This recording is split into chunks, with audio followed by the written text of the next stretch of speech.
So hello, welcome everybody.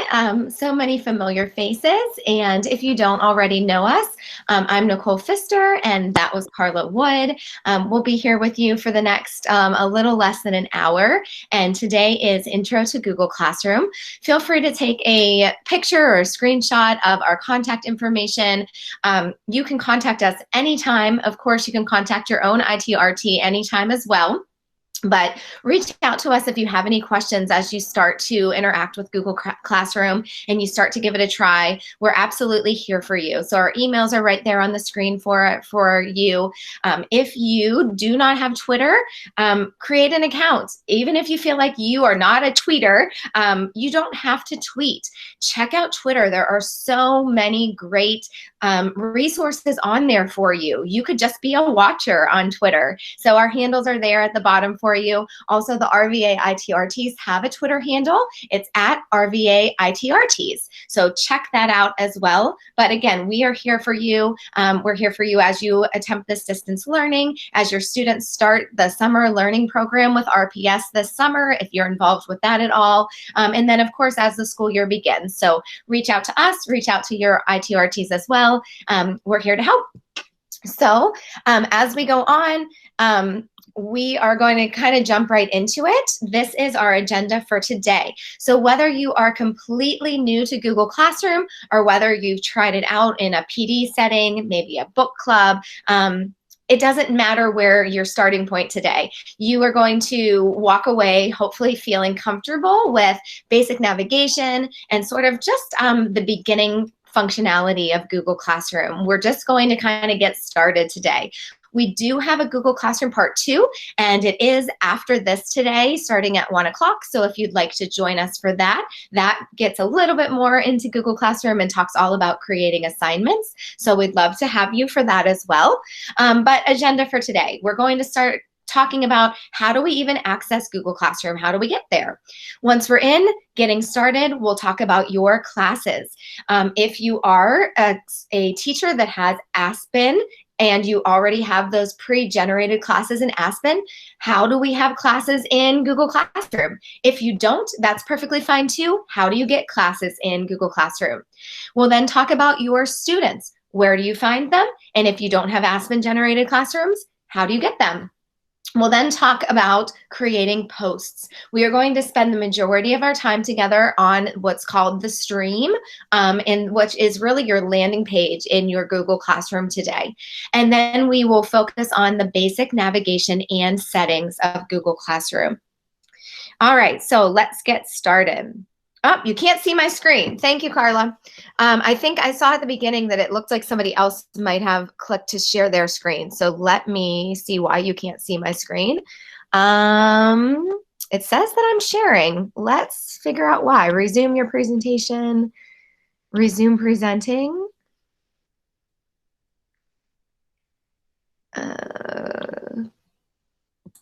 Yep, now I can see it now? Yep. All right, that helps. Okay, so you never saw my contact information. Let me put it back up there for you for a second. Okay, there's our contact information. I did see at the beginning, it looked like someone else might have clicked away from that. So here's our contact information. Sorry about that. Let me leave it up there for a second for you, and then I'm going to take us right to Google Classroom. So there are a couple ways that you can get to Google Classroom. You can access it really easily by just typing into the web address browser, and then you can also get to it from your Gmail account. So I'm going to take us there now. Hopefully you grab that information. And so the one way that you can get there is classroom.google.com. So before I take us there, though, I want to show you one thing that if you've never, ever, ever gone to Google Classroom before, what you'll see. Now, I have definitely been in Google Classroom before. So before I take you live into my Google Classroom, I do want to show those of you who have never been there what you'll see before. So for first login, for teachers who haven't been there before, this is similar to what you'll see, or even identical to what you'll see. And so if you've never been to Google Classroom, you'll see a screen where you might need to click Go to Classroom.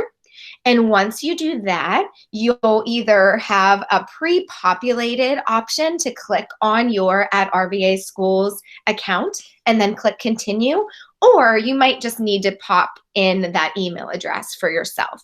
So this is if you've never been in Google Classroom before. Okay, so as we are learning here together today, you can either watch me if that's how you learn best, you can take notes, or you might be someone who wants to click with me, maybe on a different device or in a different tab. So however you learn best, you can definitely go ahead and do that with me. So if you've never been in Google Classroom before, it's then going to ask you to pick your role. Obviously, you're going to pick I'm a teacher. Now, if in fact you've been in Google Classroom before and you've clicked I'm a student, you won't be able to change this role later. So if you're in that situation and now you're kind of stuck in the student role, definitely let us know and we can contact our G Suite administrator for you and get you fixed. But hopefully that's not anybody's situation with us today. So please make sure you pick I'm a teacher, okay?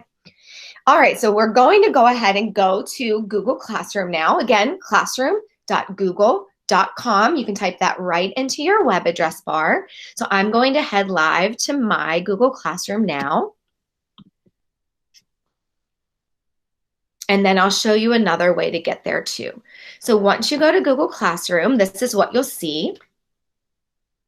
And this is kind of your landing board. This is where you'll see all of your classrooms. Now, mine will look a little bit different than yours because I'm not an Aspen generated teacher. I don't have classrooms in Aspen. Now, if you don't have classrooms in Aspen, maybe you're a space teacher, maybe you're an interpreter, maybe you're an instructional specialist. You won't have classrooms here either, unless of course, maybe you've participated in something with your ITRT or your admin where they've set you up a classroom. You won't have classrooms either, and that's okay. I'll show you how to create one. But if you are a third grade teacher, for example, yours will look slightly different than mine. Yours will say something like a section number, 001, third grade math, 001, third grade language arts, right? You get the idea. So yours will be named a little bit differently. So let me tell you right now, though, if you are a teacher that has these pre-populated classrooms, please don't change the name of them. I know, of course, we as teachers, we want to make it cutesy. We want to call it something like Miss Smith Smarties or Fisher Flamingos or something cute. Please don't do that because the tie has to stay with Aspen and we have to continue to sync our information, okay? Now, if you're creating your own classroom, you can name it whatever you want, but you don't want to go creating your own classrooms if you don't have to do that, okay? So let me talk first about what you see here, and then if you don't have any classrooms because of the circumstance where you wouldn't, I'll show you how to go ahead and add them. All right, so this is called your dashboard, and there are some things that you see here. Of course, you see your classrooms that are pre-populated or maybe some that you've already had added for you or that you've added.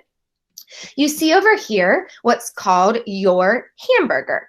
Your hamburger is kind of your spot to get you back here if you ever disappear from here. So if ever I'm in one of my classrooms, my hamburger never disappears. I can always get back to this dashboard by clicking on my hamburger, and you see now I have a list of all of my classes here. So if ever I'm away from this dashboard and I want to get back, I just click on my hamburger, click classes, it takes me back here.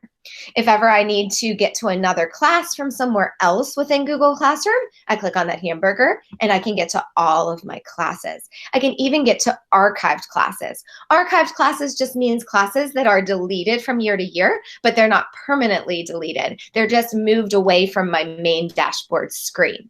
So those are some things that I can do in my hamburger.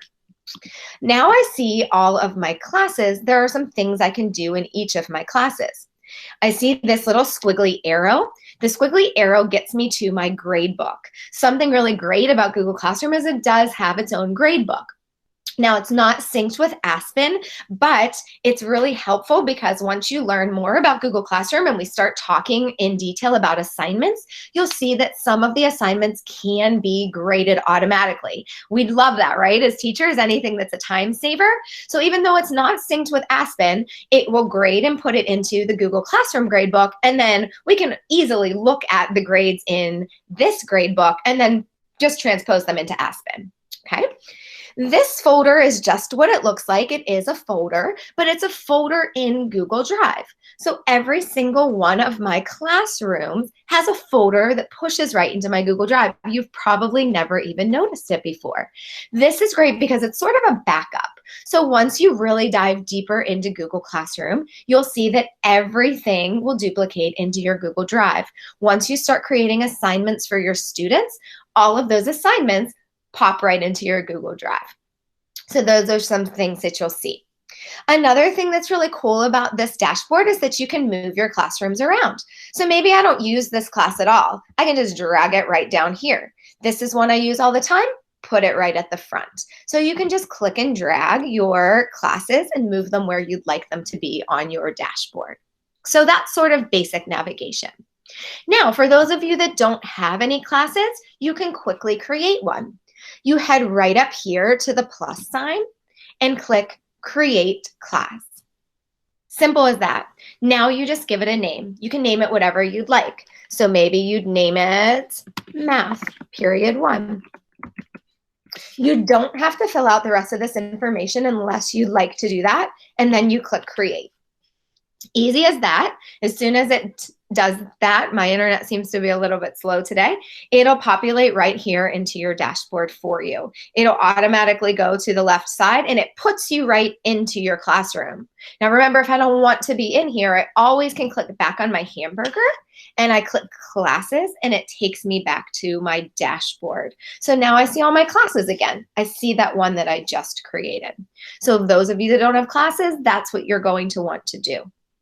Now, I also told you there's another way to get here. We got here by classroom.google.com, but you can get here another way. I can go over here and I can click on these dots right here. This is called my waffle. So if I am in my Gmail already, which most of you are there very frequently, so I'm already in Gmail, I just click on my waffle. Maybe you've clicked on your waffle to get to Google Drive before. This time you just click here to get to Classroom. So anytime you're in any of the Google things, right, you're in another Google app like Google Drive or Google Docs, you'll always have access to this waffle. You can click on your waffle and get to Classroom this way. All right, so now we've learned how to get here. We've learned how to create a class if you need to. Now your students are going to also get here by classroom.google.com. Excuse me. But if they've recently picked up a Chromebook, it is easier than ever. So if your students have a RPS Chromebook, as soon as they log into the Chromebook, 2 tabs open up for them, Clever and Google Classroom. Super simple. So they are automatically kind of forced to go to those 2 tabs and explore. So as soon as they log into their Chromebook, they have that tab. This tab will automatically open up for them. The very first thing they have to do is just click on their email address, which really is just their login. They click on it and they enter into this. So they're automatically brought here and they see this dashboard. They'll see all their classes. The only thing different for them is there are going to be 2 buttons, button, button, button, button, on each of their classes. They have to click accept or decline. If they click decline, well, they're not getting into that class. They have to click accept, okay? And that lets them into that class. It seems like sometimes that's not the case for all the kids. It just puts them into it and they don't have to click accept, but sometimes that is the case. So if you decide that you want to start using this with your students, you have to let them know 2 things. 1, how do they get there? So tell them that. If they're on a Chromebook, let them know the tab automatically populates. All they do is click their name. Here it is.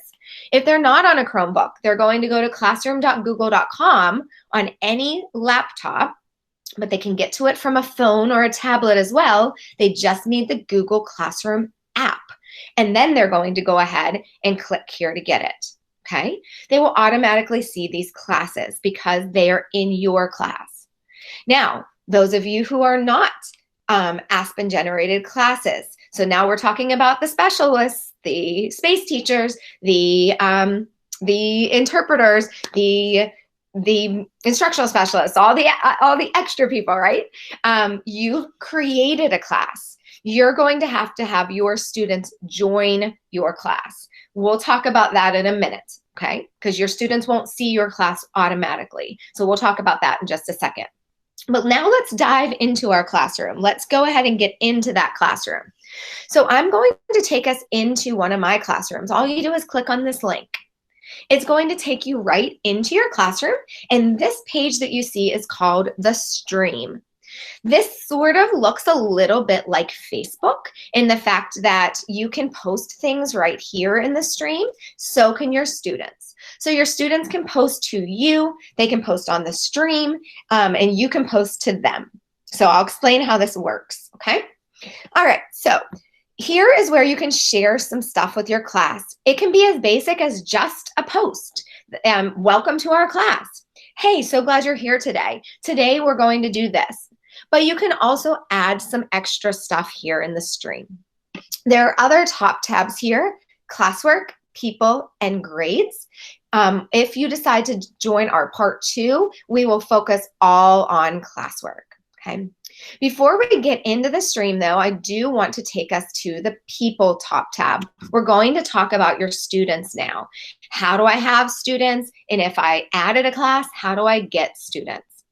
So down here at the bottom, if you are an Aspen generated class, you'll automatically have students.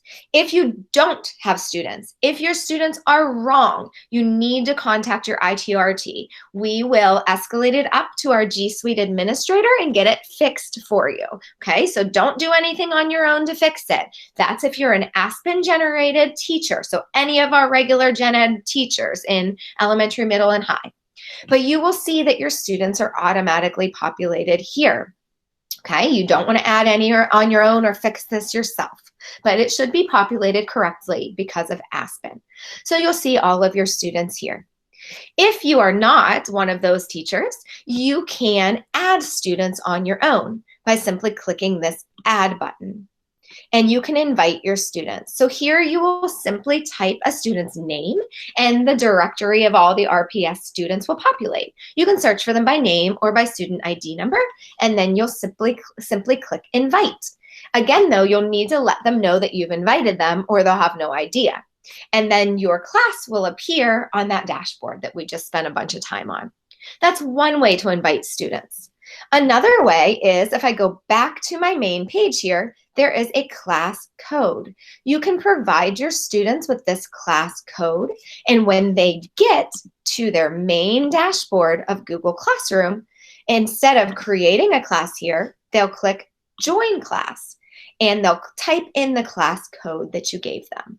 So again, people inviting students, non-Aspen generated teachers, you'll either provide your students with that class code that you'll find on the dashboard of your classroom right here, or in the people top tab, you're going to add students by inviting them via their name and clicking on them, or via the student ID number and clicking on them. Once you invite the students, you'll see them down here at the bottom. Now, for all of my teachers, Aspen generated and not, you can invite guardians. You invite guardians with an email address. Does not have to be a Gmail address. So I've shown you a couple examples down here using both Gmail type addresses and Hotmail addresses just to show you it can be outside of the Gmail domain. You can invite more than one guardian. So you do have to do that at the same time though. You see here for this student, Jocelyn, I've already invited a parent. I can't go back in and invite another one unless this parent accepts. I can see that I've invited these parents. They haven't yet accepted. They haven't declined either. So to invite a guardian, all I do is click Invite Guardian. I would type in that parent's email address and click Invite. It will then show me invited status. Once that parent accepts my invite, invited will change and it will just show that they've confirmed. A parent receives an email invite from me. They can either click invite or confirm or deny. And then if they deny, there's really nothing I can do. But a parent can then decide, do I want weekly updates from this Google Classroom? How often do I want to receive communication? And then they can kind of even tailor it from there. They can only see their own students' updates. So they'll see when you post a post or an assignment or anything that's going on in that classroom. So that way your student's parents can become engaged in what's going on in your Google Classroom. Okay, so on this page, that's where you invite students only if you're not an Aspen generated teacher, or you can invite parents for any of you. Okay, so that's in that People top tab. Now we're going to head back to Stream, and I'll show you what you can do in this area. So again, this is where your student automatically, what they automatically see when they come into their classroom. Okay, so you just click here, share something with your class, and there are a couple options for you. So it automatically defaults to this classroom. But here's what's so great about Google Classroom. Maybe you want to post this in multiple classrooms. So you're a third grade teacher. You want this post to go to language arts and math. Great. Click it and click your language arts and math. Okay. Or maybe you're a high school algebra teacher. You want it to go to all of your algebra sections. Click them. Okay. So this is great. It makes it less work for you. Or maybe you're a fifth grade teacher and you want to differentiate for your students and you only want this to go to your bubble kids. So now you're going to choose your students from this drop-down box. It will automatically go to all students, but suppose you only need it to go to a couple of your bubble kids. So you pick them. Or maybe this is an enrichment activity and Carla is so super smart, you only need this activity to go to Carla. So these are different things that you can do where you can choose which class it's going to go to, which students. Remember though, it automatically will go to the class that you're in and it will automatically go to all students. Now here you decide what you want to share with your class. So here you will type in some sort of something. So I'm just going to say, welcome to our demo class. Okay. Now you can just leave it at that. It might just be a post, kind of like on Facebook, something you want to say. And you can simply click post and you'll share it directly in this feed. Just like Facebook, newest at the top, older at the bottom. But I might want to do a little bit more. Maybe I want to add some sort of an attachment.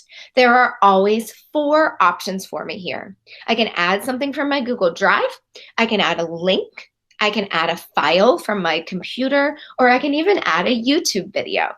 So here's where I can choose these different options. So I'm going to walk you through these to show you a little bit about what they do and what they mean. I might want something from my Google Drive, so I can click it.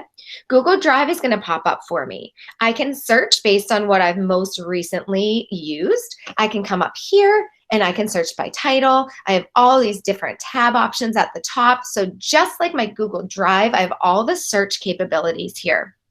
Okay, so I'm going to just pick what I'm using right now, this initial presentation, and I'm going to say add. And now it's going to show it right here at the bottom. It's going to link it for me for my students to preview. That's all they'll be able to do though. They can't edit it. They're just viewing it. Okay. So now I can go ahead and I can post that. Maybe I want to add a link.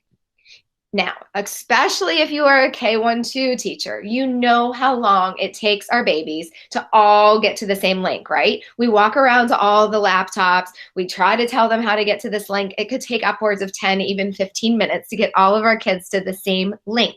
This is such an easy way. You copy and paste a link that you want them to get to right here. You say add link and it's going to push it to them, right? I'm going to click cancel because I don't have one to copy paste. And it just will feed it to them easily. So in your instructions, you might say, visit the link below and see how far you get. Or, visit this link and complete the alphabetical order activity. Right? So you're getting them to a certain link and then you can post it. Easy way for them all to get to the same place without having to type in the link. Another option here is File. If you click File, it's going to bring up all the files on your laptop and you pick one, sort of as if you're adding an attachment to an email, same concept as Google Drive. Or what's really great is you can add a YouTube video. So you would find a YouTube video that you want them to see, copy paste it from that YouTube video and put it right here and say add. Now, when you're at school, when you're in an RPS building, we know that you always have to check and make sure that that particular YouTube video is not being blocked by our filter. Our filter is iBoss within the RPS buildings. Now, right now, our students are learning from home. They don't have the confines of that iBoss filter. So you can go ahead and you can share these YouTube videos with them. And in your post up here, you might say, watch this YouTube video and respond with something that you learned. Or watch this YouTube video, and when you get to 3 minutes, I saw something really awesome. Tell me what you saw, right? Something like that. Provoke some discussion within your thread, okay? And then you would click post. Now, let me show you another option. Not only is there post, but there's a drop down here. You can click schedule. Maybe you don't want it to post same day. Maybe one day you know you have a couple of hours to get some work done, but the next 2 days are super busy. You have soccer practice. You have, all these things with your kids. You have all this crazy stuff. You can do it all in one day. Get it knocked out. Get it done. So you can schedule this. I want this to post on June 4th. I want this to post at 11 a.m. You would hit schedule. Okay. Another option too is to save your draft. So you're working on it, and oh my gosh, I have to be somewhere. I don't have time to get it done. Save your draft and come back to it. I'm just gonna go ahead and click post so you can see how this works. So I clicked post. Notice here, it's right in my stream. It's right at the top. This was something I posted May 28th, so it's at the bottom. As soon as my students pop into their Google Classroom, they will see this directly at the top of the stream. Now, anytime I can click on these dots right here. Oh, my battery's gonna die. 5%. Okay, I can click here right at the top and I can edit this. I can delete it, or I can copy the link. So let's talk about copy the link. If I click copy link, I can go to another tab.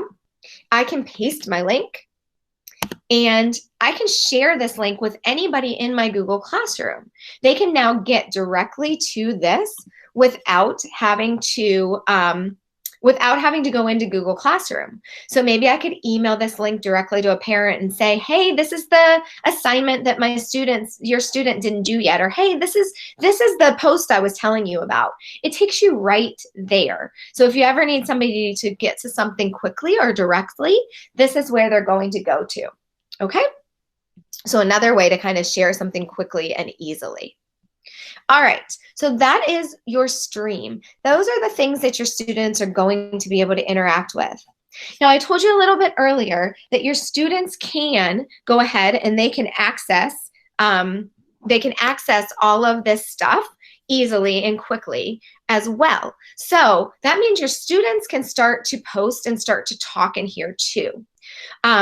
So the issue with that could be you might have Tyshawn, who might be inappropriate in your stream and might be not doing the right thing. So I'm going to show you in just a second how to mute Tyshawn and only Tyshawn, but I'm also going to show you maybe your whole class is struggling. So I'm going to show you too how to make it so your whole class cannot post and only you can. But my battery is making me nervous. I had 35% when I started. I'm going to turn it to Carla to answer some questions for just a second, and I'm going to grab my charger. So Carla, go ahead and answer some questions while I do that. I'll be right back. So thank you, Nicole. Nicole has given us a bunch of really great information. Does anybody have a question pertaining to the topics that Nicole has covered so far that they'd like me to address at this point? You can either pop them in the chat or you can unmute your mic right now and go ahead and ask.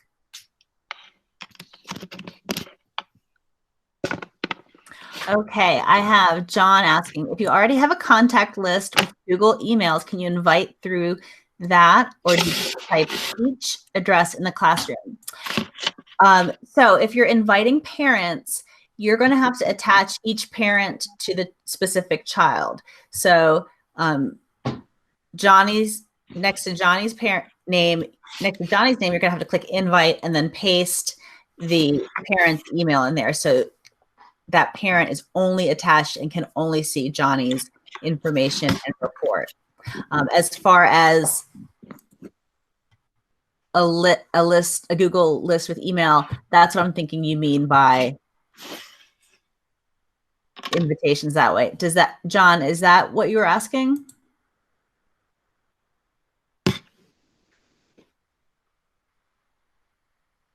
Okay, so Nicole is back. Are you set up, Nicole? I am. Sorry about that. So I will mute my mic and she'll get back to her presentation.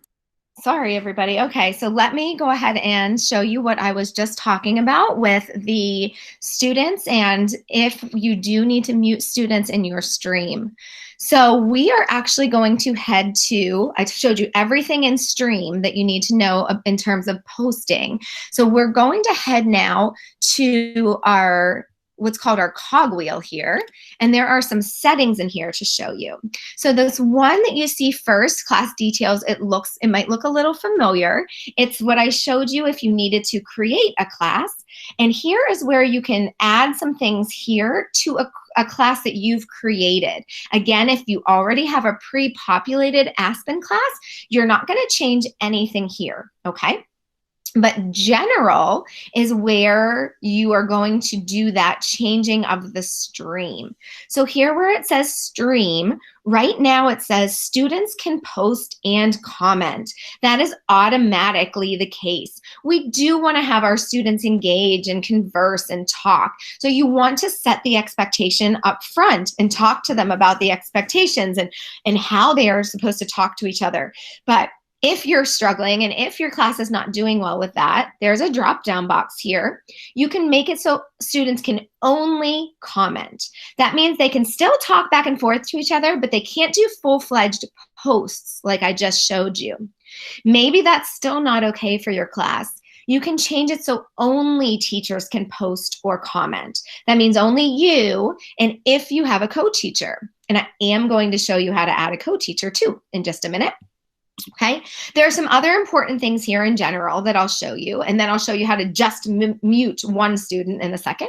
So here's where you can also find that class code that we talked about. If you needed to find it, it's in the stream at the front, but you can do some things here too. You can reset it, and maybe all the neighborhood has your class code and they all joined your class, which I don't think would happen. And honestly, it could be a great thing. Teach everybody, right? But if you need to reset it, you need to disable it. You could do it here. Classwork on the stream. Once you start posting classwork, it's also going to show up on your stream. So your students always will see what's going on. It's sort of an FYI section. But you can decide if you want it to be condensed or if you want to show everything, like the attachments and the details. So that's up to you too. You can decide if you want to show deleted items just for your personal knowledge.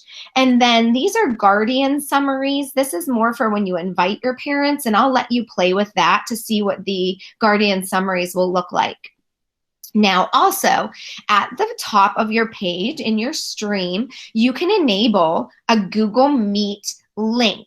If you enable that, every time you say that you want to have this Google Meet with your students can just come into Google Classroom and grab that Meet link. So instead of maybe going to Class Dojo every Wednesday and saying, okay, guys, today at 2 o'clock, we're joining Google Meet, and then trying to disseminate that Google Meet link to your students, they just pop into Google Classroom and click on it. It's just a really easy way to coordinate a Google Meet with your students. So as long as you choose to make it visible right here, it's a really great way for your students to come in and join a Google Meet with you. And then down here, you don't need to worry about grading because it doesn't pop into our Aspen. Okay, now again, you can still use the grading features once we start to talk about assignments, but you don't need to worry too much about that. All right, so I showed you here right in Stream how to turn off the posting and the comments for all of your students, but maybe you don't need to really do all of that. You're only having trouble with one student. So if that's the case, you're going to go to the People top tab. And maybe it's Emily. She is just being nasty in the stream. And hopefully you don't have to do this at all. But if you click next to Emily and click on that Actions top tab, mute Emily. You just click mute. Now Emily, she can still do the work that you're giving her in Google Classroom. So when you assign her things for classwork or when you do posts on the stream, Emily can do all that. She just can't talk to her peers anymore. She just can't do the inappropriate stuff, okay? So all you do again is you check the box next to the student that you need to mute, click Actions, and click mute. That will make it so that student can no longer engage in the posts up on the stream page. She can't talk to her peers anymore. Now give her a little bit of time. You can take her off a punishment and you can then check her name and it'll say unmute and you can give her her privileges back. All right, so that's an option for you as well. Now I told you also you can add a co-teacher to your group. Suppose you have an exceptional ed teacher that you'd like to join your group. Maybe you are an exceptional ed teacher. Contact your gen ed teacher and ask them to add you as a co-teacher. That way you can see everything that's going on in a Google Classroom. Another thing that's really great, even if you don't co-teach with a teacher, but suppose Carla and I work in the same school and we both teach second grade, Carla's a phenomenal teacher. I want to see what she's doing in Google Classroom and I want to steal some of her stuff, right? And so she's starting to post classwork and assignments in her Google Classroom. I want to look at her class from time to time. I want to have access to it and I can start to borrow her stuff. So if you guys take part 2 of classwork, you'll see that you can borrow and reuse posts, not only from your classroom year after year and from class to class, but you can reuse posts from any class that you are a co-teacher in. So if Carla and I are co-teachers in each other's class, and I see she does a really, really great post, I can reuse it in my classroom. Maybe I have a friend at another school. I teach at Blackwell. My colleague teaches at Houghton. We can be co-teachers in each other's classrooms, and I can see what she's doing and reuse her posts, okay? See how this is getting better and better? So up here, I would click plus.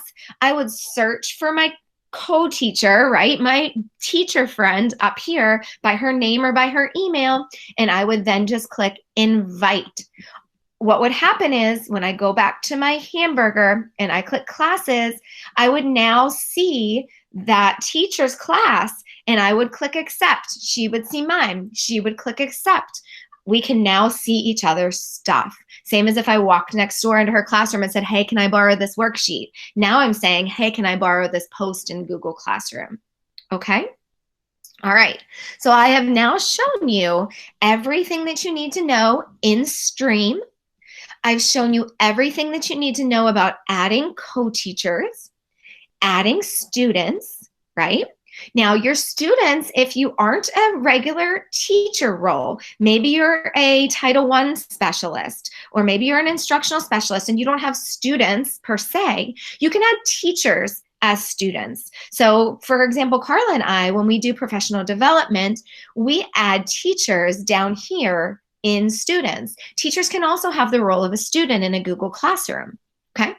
So we've showed you all of that. And then I showed you that what you can do over here with your cogwheel in your settings. I showed you how to get to Google Classroom, both over here with your waffle and by typing classroom.google.com up in the web address bar. And then I showed you over here with your hamburger how to get back to your classes and how to get to your different classes here. Okay, so those are all the things that we're covering in part 1 today. So I'm going to go ahead and open the floor back up for some questions. So I'm going to pass it back over to Carla to see if there's anything else that was in the chat that I can answer, and then we can unmute your mic. So Carla, back to you. Wow, Nicole, that was really great. It was a real nice, thorough explanation of the really important and basic parts of Google Classroom. We had John in the chat ask about invitation lists. If you had a contact list with Google email, can you invite through that, or do you need to type each email address? I covered that by telling him that if he had an email list, it was probably for the parents, and he would have to individually attach each parent to each child, so that parent would only see the child's information. Yes. But John, did you want to unmute yourself to see if, so we can see if you have any follow up on that? No, I'm good. Thanks. Okay. Does anybody else have a question for Nicole? You can go ahead and unmute yourself and go ahead and ask this time. Don't be shy.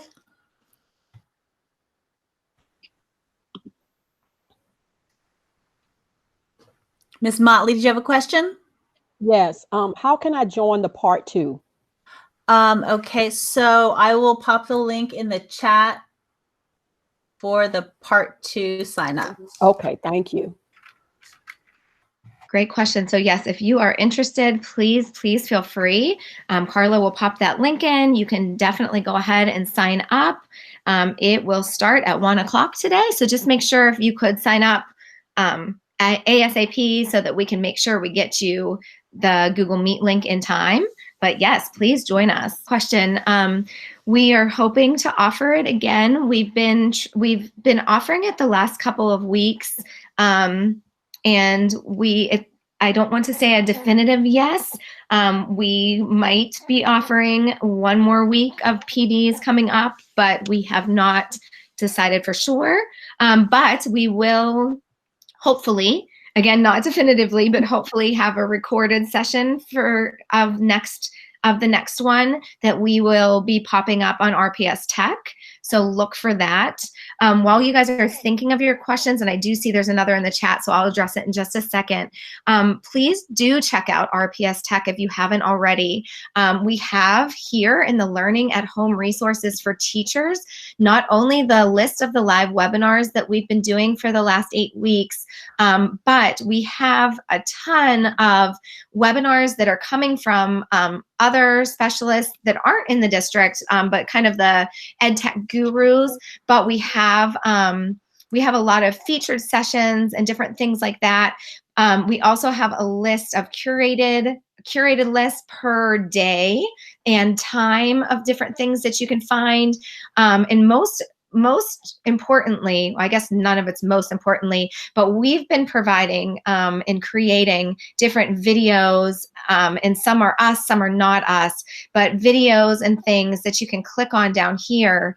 Some are made by us, some we've found and curated that will help you with different things that you might be looking for. So Google Hangouts, how do I host a class? Or here's another, getting started with Google Classroom. So there are a ton of different things that we've been trying to put out there for you to help you as you work with distance learning, or just as you've been trying to grow grow yourself and build your teacher toolbox this summer. So please check out rpstech.org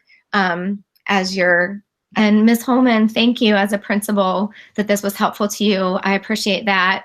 If you could definitely share these resources with the rest of your administrators, that would be fantastic, and your staff. That way, if anybody is not aware, that would be really great as well. And Ms. Coates, I'm sorry if I said that wrong. You mentioned that you're an academic interventionist. How do you populate your students? So let me share my screen for you one more time and show you. So you will go ahead and do the, so if you're any of those roles where you do not have classes populated, you'll just come here to this plus sign, okay? And that's where you're going to create classes.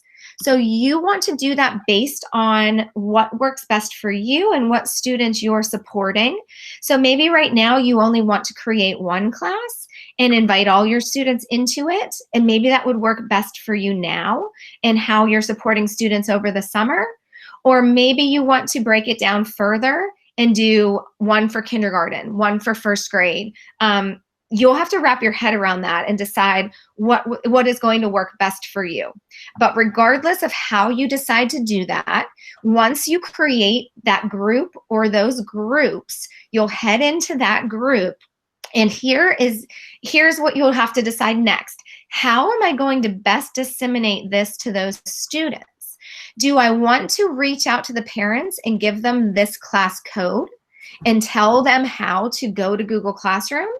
If you give those parents or those students the class code, they'll go into Google Classroom, and from their side, they'll automatically come here and they'll click the plus and say join class, and then they're going to type this class code in, and they'll be populated into your class. So as they start to type in that class code, you'll start to see students come right down here.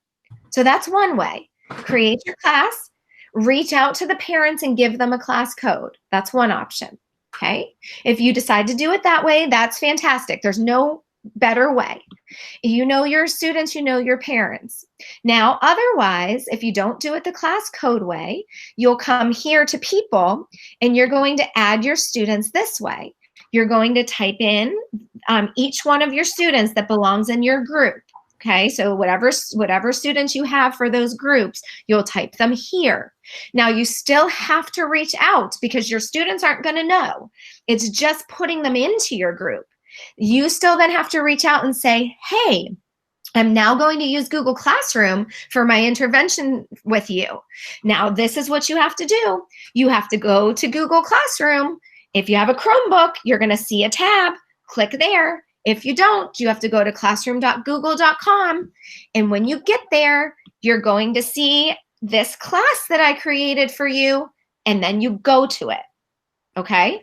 So 2 different ways that if you're an interventionist or you're a Title I reading specialist or you're one of those other roles, 2 different ways to get your kiddos going. But either route you pick, you have to tell a parent how to get their kid there. Okay?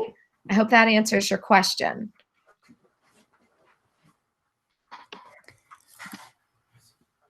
Okay. Do we have one last question? Anybody want to have a last question? Because we're coming to the close of the hour. Let's see. And as you guys start working on Google Classroom, please don't feel like you are, this was a one and done. Email your ITRTs, ask them for support. We are here for you. And you can absolutely reach out to us too. But don't feel like this was just an hour with us and then you are on your own. You're not. So email your ITRT and say, hey, I started with this and I'm confused, or, I don't feel comfortable, or look out on RPS Tech and take a quick review tutorial, and hopefully we can get this posted for you if all recordings worked well. This was our first try with it working today. So, we're here to help everybody. Thank you. Bye. Soon. Thank you.